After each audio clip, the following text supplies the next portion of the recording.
Generally spoken, anybody can be part of the Institute. It's a lot easier to follow the teaching if you have a little bit of experience within sound expressions, physical expressions, arts, and have some kind of knowledge of yourself. But it's not so that I kick anybody out by their credentials. The idea is that you go in the school for 2 years. That's what it takes to do the education. And then you can add a third year if you like. But the 2 years will give you the ability to teach sensory training. The first year is a practitioner level. The second level is kind of a master level. And since most of the participants already have a lot of experience within arts, therapy, teaching and stuff, then it's usually on a pretty high level from the start. What you attend is really not that much. You have 4 prolonged weekends in the fall and 4 in the spring. So it's Thursday, Friday from 4 to 10, and then it's Saturday, Sunday from 10 to 4. And then altogether you get 192 hours in a year and a little more, because we have some excursions. We have 3 excursions where we go to Sweden, to the countryside, and we live there like a camp. Get up very early in the morning, and 3:30 we go to the woods and sing to the trees and make crazy rituals.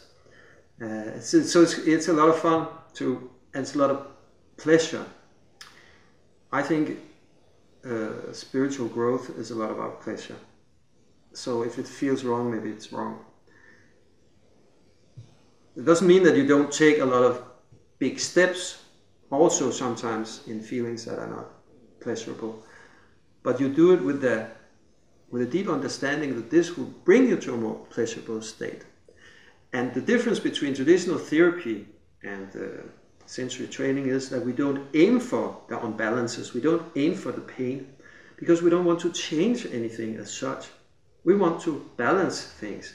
So when we have this awareness in the moment, things will naturally balance itself, because the universe, the physical universe, is based on balance. You cannot imbalance the universe. That's impossible.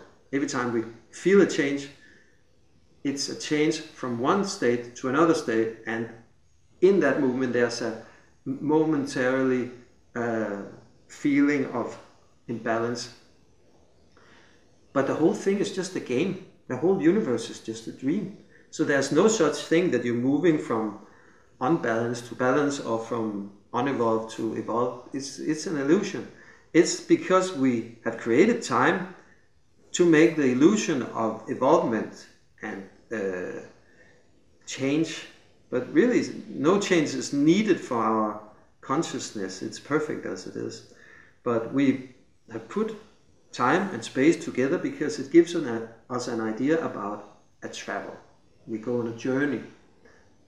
But it's just a journey that is similar to when you, as a kid, climb some kind of obstacle.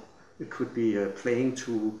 And people say, why don't you go around it? It's much faster. Yeah, but it's more fun to go over it. Or when mountain climbers say, why do we climb this mountain? Because it's there, it's fun.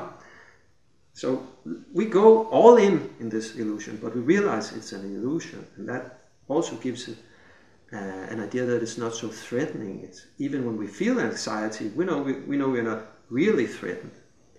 We are in an unconditional, loving state of mind all the time, even when we feel the small waves on the top.